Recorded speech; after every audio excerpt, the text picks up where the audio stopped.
welcome everybody. I'm Jodie, the Managing Director for Overdose New Zealand, and today I'm joined by Jamie Whiting. Hi Jamie, Group Managing Director. Hi Jodie, how are you? Hi, I'm good. How are you doing today? Yeah, good, thank you. It's lovely to have you on board with us today.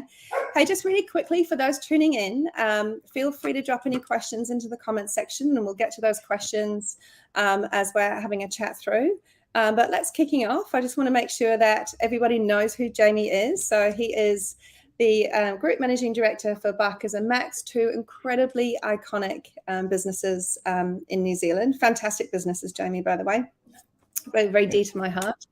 And I just thought we'd have a little bit of a chat today about how you've ended up where you are, a little bit of a chat around Barkers and how that's kind of emerged over the last few years, and maybe touching a little bit on Max today. But let's talk a little bit about you. So your career has been outstanding, and you've also you're not only working for an incredible brand like Barkers and Max, but you've also worked with another iconic New Zealand apparel company. And I'm just curious to hear a little bit more about your journey and how you've gotten to where you are now today. Yeah, okay. 30 years and 30 seconds. Yeah. So a long career and lots of ups and downs. Started out, actually it was a bit of a high school dropout. And so I had dreams of being a pilot in the Air Force. Right. What small Air Force we did have way back then in the 90s. But my maths was no good. And so I didn't make the cut for pilot selection. And so I actually just started working on the shop floor at Hallenstein's in Christchurch in 1992. Just selling clothes and doing that. And after a fair bit of time, I progressed my way through that business, went into management roles, moved up to Auckland in 97, a few more management roles in stores, and then I crossed over into the buying side of Hallenstein's. And so I was with the group, Hallenstein Glassons, for around 19 years. Wow. Once I got into that product side of things, I really kind of found my skills. I absolutely loved it. It was the part of the business that I really, really enjoyed. And I guess I was pretty fortunate that I worked with, some of the key people in New Zealand retail that I really kind of learnt my trade from. People like Tim Glasson, Brian Popwell, Roy Dillon, who became a mentor of mine and still is. And Roy and I still have a very good relationship. And so I learned from some of the best people in the industry, I guess. So I progressed through the buying side of it, did a few other roles: national retail manager, general manager of Hallenstein's for a while, GM of GLASSONS for a short stint. And then after 19 years, a bit of burnout and time for a change, I took a small sabbatical and then jumped over onto Max. So at that time, Max was owned by the Easy Buy Group. They had just bought the Max business and they were looking for someone to come and help steer that in the right direction. And so I came in and did that for them. That was a really, really short stint, about 9 months. And then the Barkers opportunity came along, and that was through some contacts at the Max, on the Max side of things. And Barkers were also in a position of wanting to reposition, rebrand, and it was an amazing opportunity and a great brand that I'd always admired. And so I jumped at the opportunity. That was in June 2010. I took over the reins here at Barkers. And so 12 years of that, through the ups and downs, lots of ups, a few downs, a few good downs. As always. And then we purchased the Max business in November 18. So come to it later. Wow, what an incredible 12 years, right? So Barkers was founded, I believe, in the 70s, right? So it was, it was iconic then for its, I guess, the shape, its fit. Tracksuit pants were huge in the 80s, of course. And also its colors as well. So it's quite a different business from the 70s to now. It's kind of, especially over the last 10 years or so, there's been kind of a continual, I guess, reinvigoration of the brand from there to now. Have you purposely, I guess, how have you seen it change over the years? Have you seen that rebrand change over the years? Yeah, it's been massive. I think the brand started in 1972, so we're celebrating our 50th year this year, which is pretty monumental for a New Zealand fashion brand. Thank you. Yeah. So 50 years is something to be really proud of, and I think the brand started out in the 70s. It was quite I guess an iconic, quite a radical kind of brand in the early days when Ray Barker started it. You know, they were quite pioneering in some of the things they did. Things like kicking off Saturday trade when that was illegal, and all sorts of things. So they became quite a fashion house in the 70s. 80s, of course, late 80s, it became all about the track pants, and that sort of flowed through into the 90s era. And I think that's where Barker's really became a household name. I'm not sure anyone in New Zealand that probably didn't have or doesn't have a pair of Barker's trackies. I'd agree. Yeah, it was an absolute uniform. And so it went through that period. In the 2000s, things went a bit flat. And in 2010, when I came on board, it was really evident the brand needed an overhaul and needed to be really, I think, connecting back to its heritage and its roots, but it needed to be modernized. And so that was the journey that we kicked off in late 2010, 2011. Yeah. So was that what sparked the rebrand, just wanting to kind of get back to its roots and getting back to, you know, I guess the heritage, but then also modernizing it, like you say? Is that what sparked it? Or was there something in particular that made you think, gosh, it's now time to crack into this? Well, the business was not in a good state. Financially, it wasn't in a good position, and it needed a radical overhaul. Was the real purpose for it. And I think when Ray exited the business, he left in the early 2000s, around about 2002. Yeah. And I guess and then his partners, who were kind of his founding partners, left not many, a couple of years after that. And so it went through a period where it had lost the founder, the purpose, the drive behind why it was what it was, and just went a bit rudderless, I guess. And so when we came and took on the challenge, it was what made Barker's what it was. And so we connected back with Ray, and just to learn about the history of the brand, what made it so famous, what some of the cool things that the brand used to do. And we set about saying, well, how do we build that into the future of the business, but modernize it, make it relevant for now. And at that time, it also coincided with a big change in fashion direction. Suiting was really big on trend. The whole suits, Harvey Specter, and all that stuff was going on in the early 2000s. Suits were getting slim, and they were a cool kind of thing to wear. And so we really dived into the tailoring side of the business, which hadn't been a huge part of the business before that.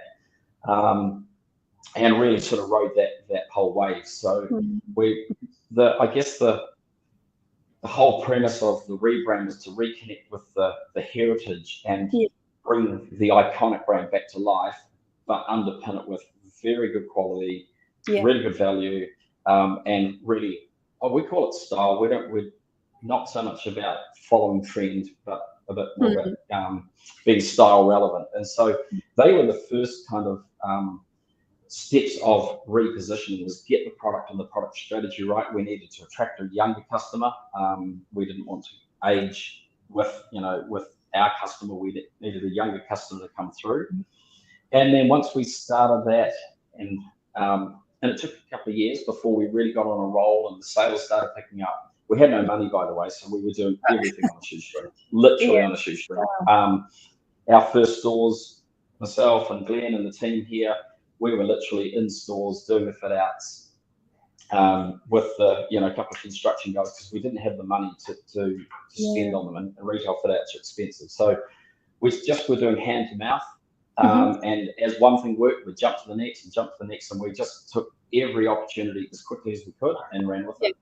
And then over the course of probably 3-4 years, we ended up doing the entire store refit network, which I can talk about soon, and got us to where we are.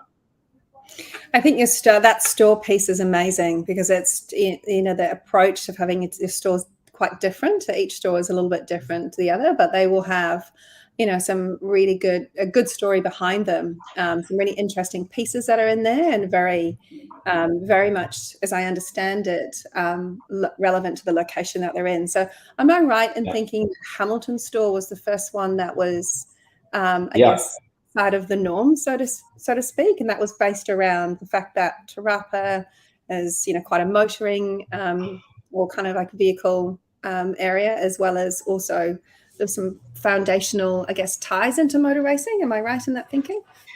Yeah, exactly. I think so. That was the first full store fit out we did. That was only done because the fact the landlord funded the fit out for us and wanted us in the mall, and so I don't think it would have happened without Yeah. that. But the concept behind the stores was to give every store. First of all, we wanted to make sure that the quality of the fit out and the fit out experience reflected the brand and the product. Mm. Because you often see you might have very good product in a very bland environment, and the environment doesn't stack up to the value proposition. So we wanted to make sure that they weren't white gym cookie cutter boxes. Yeah. And so in those early days, we had really kind of quite hard and fast rules about no gym, had to be recycled materials. So things like the fitting rooms at that garage in Te Awa, that's made out of a reclaimed kauri floor. So we're doing all of that sort of stuff, and then trying to anchor the theme of the store where possible back to something iconic that the area is famous for. So if you take Lambton Quay, for example, we've got the chambers down there. It's all kind of old 1940s, 50s political memorabilia, all that sort of thing. So we just anchor it with all of that, and it just gives the customer a different experience and a different journey. Same brand, but something new to discover when they go into the store. Yeah, that's awesome. Yeah, that store in Wellington's beautiful. So thinking about so on the journey of doing the rebranding, did that change? Did your brand identity change at all along the way, or did it reposition or realign in any way? Yeah, yes, it did. I think but a few things. So our customer got younger, and definitely in that 2014 to 2018 period, we saw a big growth in a younger customer demographic, that say 25-year-old. That was prior to that, we were indexing a bit older. So we saw a younger customer come through, but we saw a broader group of customers. So we didn't lose the older customer, and we gained the younger one. So it actually just broadened out the scope of the business in the market, which was actually which was really good. And I think by virtue of having a younger customer, we started getting more fashionable customer through as well. And so that allowed us to keep driving the design direction and fashionability of the brand. Awesome. Cool. Jamie, we've got a little question that's actually popped up. So before I sort of move through, I might just ask you this question. So it's from Becky. Hi, Jodie and Jamie. Question for Jamie. Outside of selling clothes for the modern man and woman, what social projects are you passionate about as a group? That's a great question. That's a good question, and it probably leads on to, I guess, the next iteration of. So I'll answer your question in a roundabout way. It really led on to the next iteration of the brand evolution, which was so late 2017, 2018. We'd been through an amazing run, really strong growth period from 2011 through 2017. It's a huge growth run for the business. And at the same time, we had a side project, which was probably one of our biggest failures. And it was, we bought the Topshop franchise into New Zealand with a couple of business partners. That started off incredibly well and ended up in a burning heap within about 2.5 years. So quick way to burn quite a lot of cash. We won't go into the story of that. That can wait for another time. But when we came out of that, we had established all the brand credentials that we felt were spot on for Barkers in terms of quality, authenticity, back to our heritage, all of those things. But we kind of were really kicking around what's our why and where do we go next. Yeah. And at that time, it was summer that year, probably taking a bit of reset time because we've been through a pretty stressful period with the Topshop administration. And I read the Patagonia book, Let My People Go Surfing. And for anyone that's read that book, it's an incredible book and talks about having purpose and why you do what you do. And particularly in the apparel industry, how can we make our business a force for good and do better? And so that was an amazing book. I read it in a day. And from that, we set out really focusing on our next, well, it wasn't a project really because it's not finished and it probably never will be finished, but repositioning the purpose of the brand, and we called it Made for Life. So we were looking at our sustainable, environmental, and ethical sourcing was the guts of it, and looking at under the hood and saying, how can we do this better? And build a better supply chain, still incorporating all the things we were doing, but adding in that sustainability, ethical sourcing. So that was it's been a huge journey. In the 4 or 5 years since we started that, we've moved from pretty much no focus, we've focused on quality, but no focus on the depth of where things were coming from, what they're made of, all of that sort of thing. And in that time, we've changed all of our cotton to organic cotton. We use New Zealand Merino ZQRX for all of our wool range. We've got our world's cleanest denim range that we run, which was an incredible story in itself. And so we started really driving into that. And then the next iteration of that was, what do we then do to connect from a community and a social responsibility point of view? And for Barkers, that came in the form of our partnership, which we still have today with the guys from Legacy.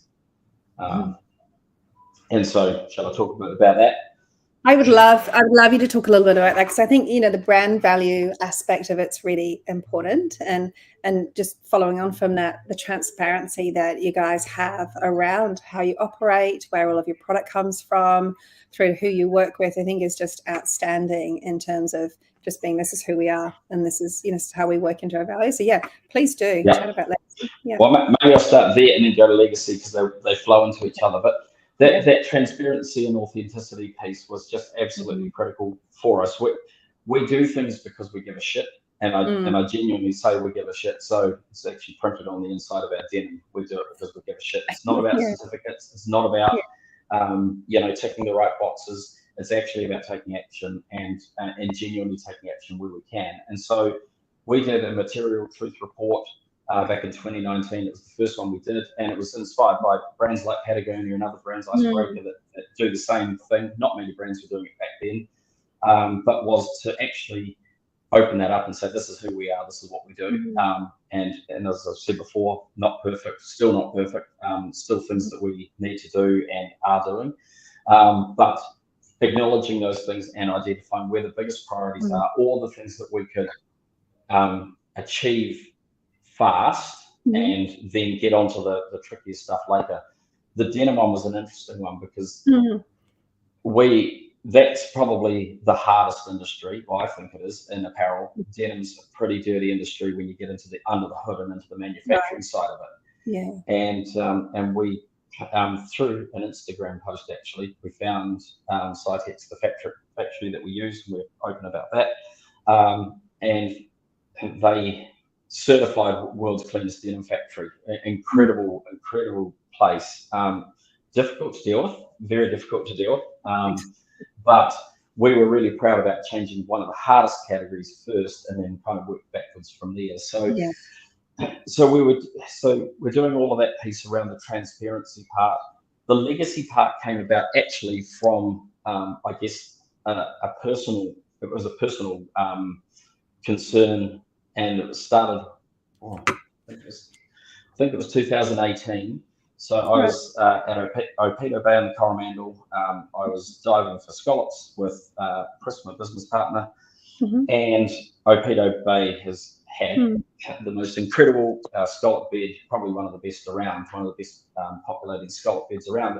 This day we were diving, we used to jump in the water, hardly any air in the tank, 10 minutes, come back, full catch. And this one day we go down, full tank of air, 40 minutes underwater, and the seabed was raked. Like a lawnmower had gone over it, and it had been cleaned out by a commercial trawler. And we were just like, what the fuck is going on here? Excuse the French. That's right. It was just, and because I guess the ocean, and I've been diving since I was 17, you don't see what's under there, so it's out of sight, out of mind. And we were just like, wow, this is seriously bad. And we knew that it was happening in other parts of New Zealand. So we came away from that and said, what can we do about this? And so we contacted the team from Legacy, met with Scott McIndoe and his crew. And it really just started out as a sponsorship, saying, look, here's some money. We'd like to help you guys fight the cause. So for anyone that doesn't know what they do, they are a lobby organisation, essentially, that is trying to change the fisheries quota management system in New Zealand So there is an abundance of marine life for the people, and not just controlled by corporate fishing. And so we personally aligned with that, and we said, well, what can we do about it? So we gave them some money, printed some t-shirts for them, did that sort of stuff. Over the 4 or 5 years, that's gone from being a sponsorship to a really deep partnership. And now we produce an entire range of legacy. Initially, we were just printing it and giving them the product, then expecting them to sell it and raise the money like that. But we realized that we were the retailers in the room, so we do a better job of that. So we produced, and this summer's our first really full range end-to-end shorts, pants, jackets, sweats, tees, caps, the whole lot. And then we donate profits back to them to then help drive that cause. And so that's become a really deeply integrated partnership that allows us to drive that sustainability transparency message, but through a channel that's not talking about our clothing. That's amazing. That's fantastic. And that's, I think there's, gosh, it's quite a lot of, obviously there's a lot of depth in there. And I think it all speaks back to, how Barkers is operating in terms of sustainability, being very ethical, and just, we can see that how you operate. So, excuse me. I guess thinking about, the next side of that is your customers and how your customers have, received the rebrand. Have you had much feedback about that, or have you had much feedback around the transition that you've had with your values and your core? Yeah, on all fronts. I mean, they vote with their wallets, and so we went through. Very true. They vote with their wallets, and so we went through a really huge period of growth, and that was through that kind of pre-sustainability period. There was a huge amount of traction in terms of customers returning to the brand, attracting new customers to the brand. We talk and listen to our customers all the time, and probably the last couple of years we haven't been as closely connected as we would like to have been, just with lockdowns and not physically being able to hold VIP events and that sort of thing. But we just come off the road the last 3 weeks. We've done 3 VIP events: Auckland, Wellington, and Christchurch, celebrating our 50th. We've brought customers in, and we've done a lot of these things in the past where we just have fun with them, drink a few beers with them, talk about what we're doing, where we're going, and also invite their feedback. And so as recently as last week, we were talking to the Wellington VIPs. We've just launched Barkers & Co., which is our loyalty program. It's an in-house joke around here. It's only taken us 10 years to get it up and running. But at that VIP event, we just asked the people there, what do you think of it? What do you like? If you got any feedback, any things you think we could change, then tell us, and we'll act on it if we think it's the right thing to do. So just having that close customer connection. I mean, a lot of the team here have worked on the shop floor and come through from retail, so we are retailers, and our customers are out there. They're not in our office. So getting out there and talking to them and talking to our teams, and that's a critical part of it. I agree. It's so important to have that face-to-face time, and just to get that on the ground feedback. Do you think that your customers have changed over the years, Jamie? I know you mentioned before that they've broadened, or some customers that you might have lost from a number of years ago have come back, and it's kind of broadened that sort of potential age range. But do you think that they fundamentally changed over the years, or do you think that the Barkers customer is still very similar to the original Barkers customer? That's a good question. Well, we've all got older. I've got a few more greys. Yeah, true. Look, I think customers find their brands and find their tribe, right? I think if I think about some of the VIPs that we've been talking to this year over our 50th, some of them have been VIPs since the 80s and the 90s. Some of them still have their original Club Barkers cards and stuff like that. So you've got people that have just been loyal to the brand and love the brand and have been with us the whole way through the journey.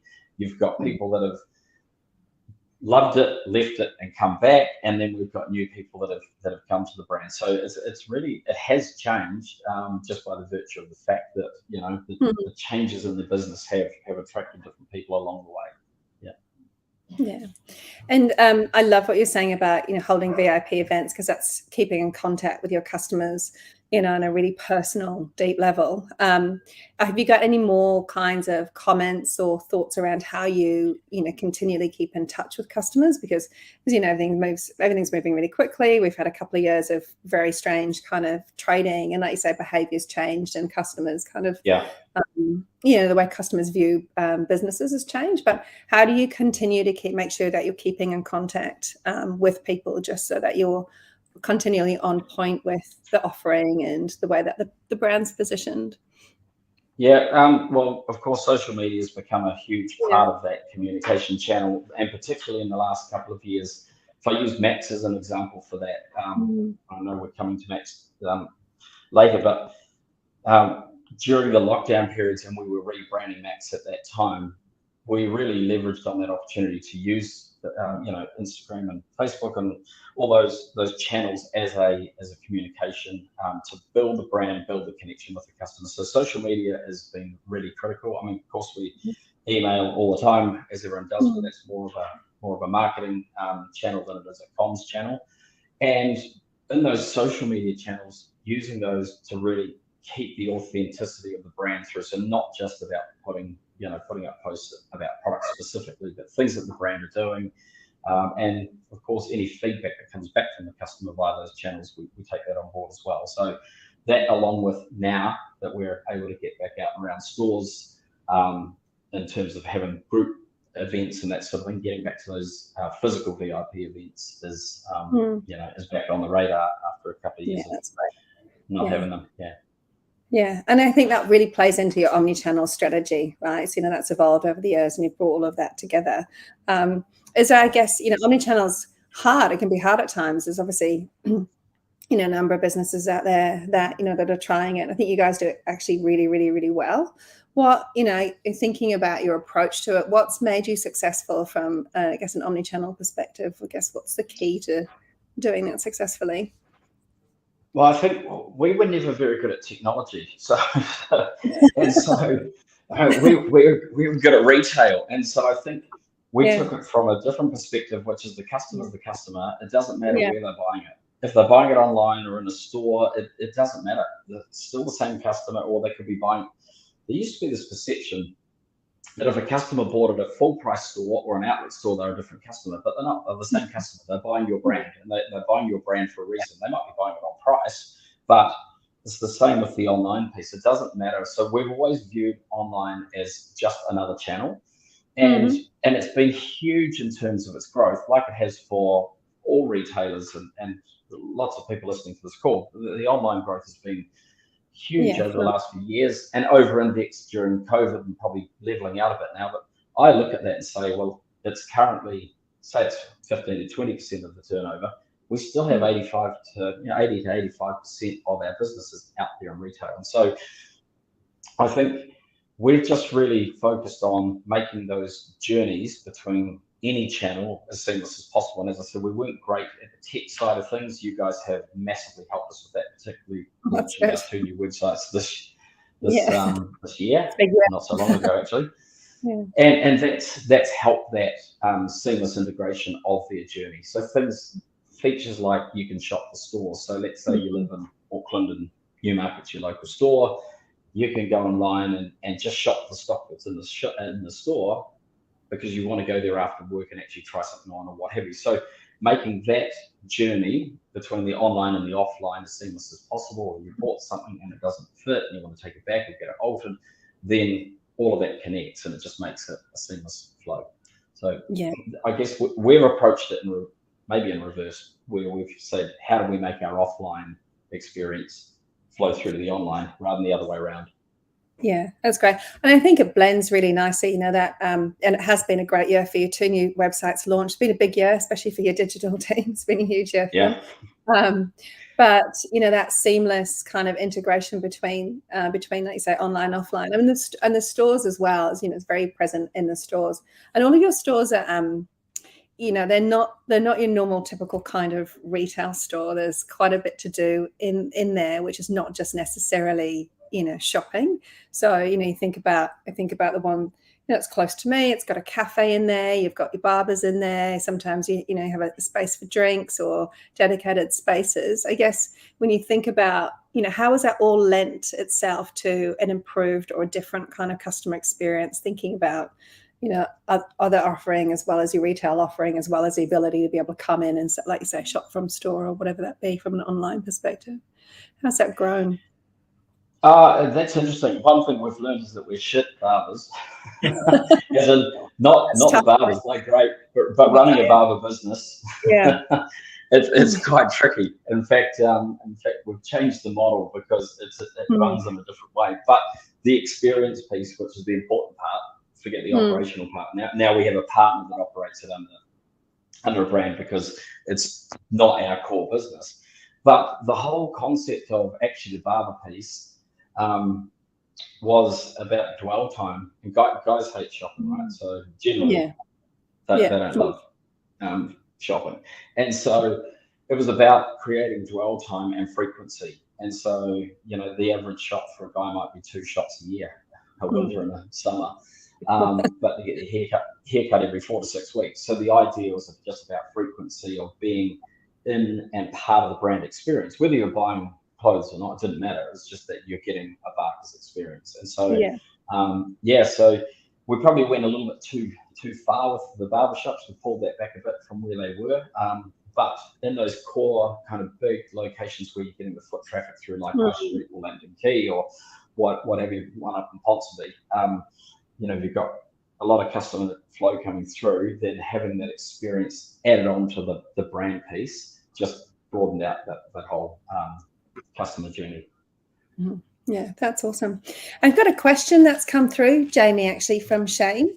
And he said, on the where do you go next question, he said, hopefully it's Australia. But I think what he's asking is that where to next for the brand, for the Barker's brand. Is there anything that you can share? Great, but also understand if you can't. Look, I think our first thing was coming out of 3 years of COVID and retail. There'll be a lot of retailers on this call who better know. I mean, it's been a bloody tough few years. And 2020, 122, FY22 particularly, last year, 3 months of lockdown for Auckland. That's for Barker's Max, that's 45% of our turnovers out of the Auckland market. So there's nearly half your business shut down for 3 months. Trying to split up online to offset some of that. Then we go through the Omicron wave. So the last few years have been very much about really hunker down and survive and get through the best we can. And actually it's not been all down, there's been ups and downs through that 3-year period. But and now we're just at that point where we're saying, okay, let's get skates back on and get moving again. Of course, we had not just the Barker's piece, but we had Max during that journey as well. So 3 years of lockdown and not even probably a year and a half into owning a new business, we had to navigate Max through COVID. So a lot of it's been about getting all of the foundations reset here and making sure that we're optimizing the New Zealand business. We had a big digital journey to go through, as you said, 2 websites relaunched this year, plus all the back end tech behind that. That was very much about getting us ready to grow the digital piece. Overseas, yes, maybe, when, not sure. Australia seems obvious. It's not easy, and we've seen some great New Zealand brands go really well there and some failures as well. So we are looking at it. It's just a matter of the how and when we do that. Cool, awesome. We touched on Max a lot because Max, the Barker's Group acquired Max in back end of 2018, right? So again, super iconic and a female brand. Very much almost feels like a sister brand, essentially to Barker's. It's a beautiful brand. Was it hard when you brought on Max, obviously being a women's fashion retailer, was it hard to bring a women's fashion retailer into Barker's, as obviously being a men's fashion retailer? Were there any challenges with that? And how did you navigate that, if there were? Oh, there's a lot of challenges. I think when we bought Max, we bought Max with the view and through the lens of doing what we've done with Barker's. Right. And again, taking it back to its heritage, what it was really famous for back in the 90s and the 2000s. You guys will probably all know the Women's of Republic New Zealand campaigns and all that sort of stuff. So it was a very strong, iconic New Zealand brand. And we wanted to bring that back into it, plus put it through the sustainability path that we've done with Barker's. So unlike Barker's, where we did that over a period of from 2011 to say 2017, Max we shoved through that pipeline in 18 months. And so yeah, it was a huge amount of disruption because we were completely changing the operating model. We were merging two cultures together. So we had the Max team, the Barker's team. Unfortunately, we had to go through some rough rounds of restructuring the business, not just on acquisition, but also post the first COVID lockdowns. Because if I give you the journey of it, so we bought it in 2018. We had a view that we wanted to completely do an overhaul of the brand, and that took us about 12 months. And so summer 2019, we were due to relaunch the new Max brand. We did that in November 2019, and we completely shifted from one customer base to another customer base. So our sales went through a hole, and we burnt a lot of cash buying a new stock, burning old stock, not burning it literally, like just clearing it. And doing all of that sort of thing. Then we had a big gap where we hadn't attracted the new customer that we were appealing to, and we had disconnected with the old customer. That was probably a more brutal journey than what we expected it to be.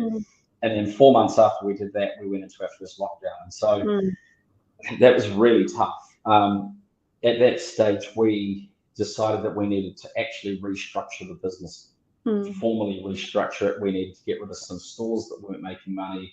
We needed to get rid of a whole lot of overhead. And it was at that point in time that we said, actually, because we were running them as two separate businesses, that we actually needed to bring it together as a group and run it as a group. And so that's when we aligned a lot of back-end operational functions, systems, all that sort of thing. And that integration wasn't easy either, because then you're bringing systems and culture and people together and trying to mash that up. And it's taken us a while to actually get that bedded down and operating smoothly, but we're there now and it's great. But yeah, we certainly went through a few challenges to get there.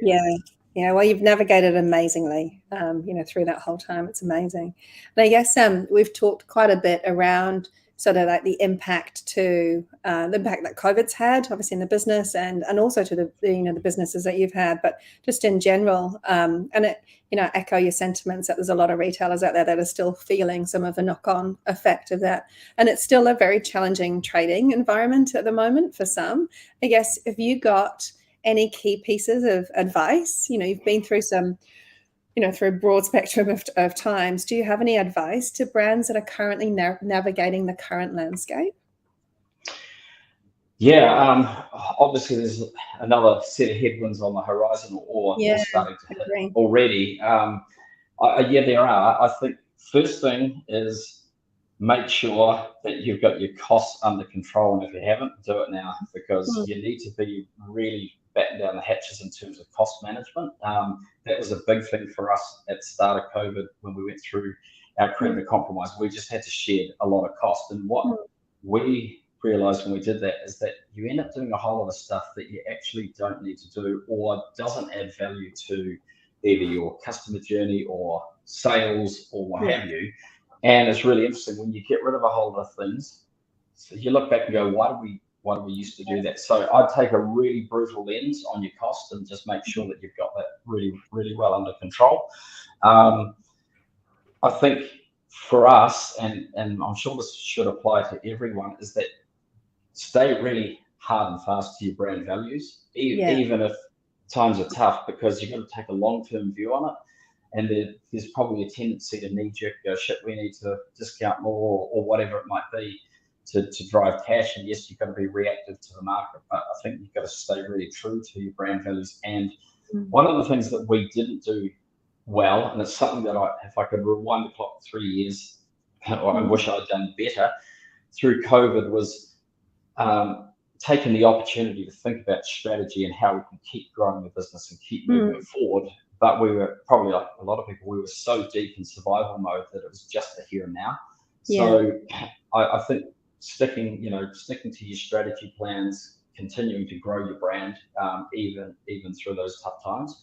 And then the other bit I'd say is just keep your team culture and engaged and really well connected, because again, we've been through periods where the team culture hasn't been good because we've restructured, we've done all these things, and that gets negative, and then that becomes self-perpetuating. So keeping and we love having a great culture.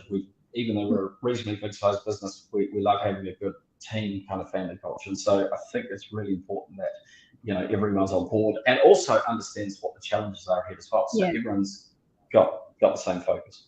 Yeah, Jamie, that's amazing advice, and I think I think it will be gold for a number of businesses out there. I'm certainly going to take a couple of those things on that you've said as well. We've got one last question for you, Jamie, and it's a burning question. So it's a burning question that's in from Andrea.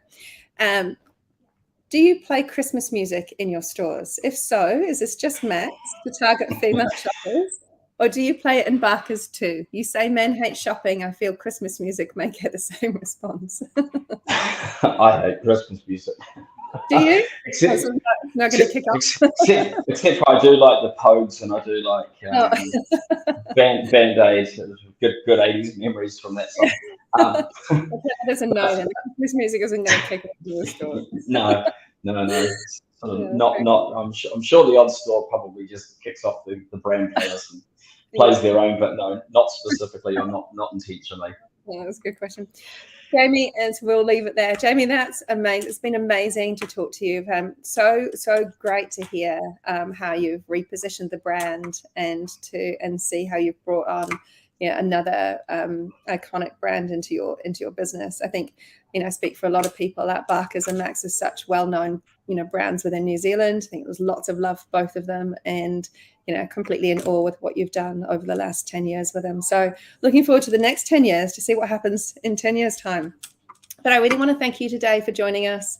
It's been fantastic to talk to you. Wishing you all the best and a great successful Christmas trading season. Thank you very, very much. Amazing. Thank you. And thanks for having me on. It's been good. Okay.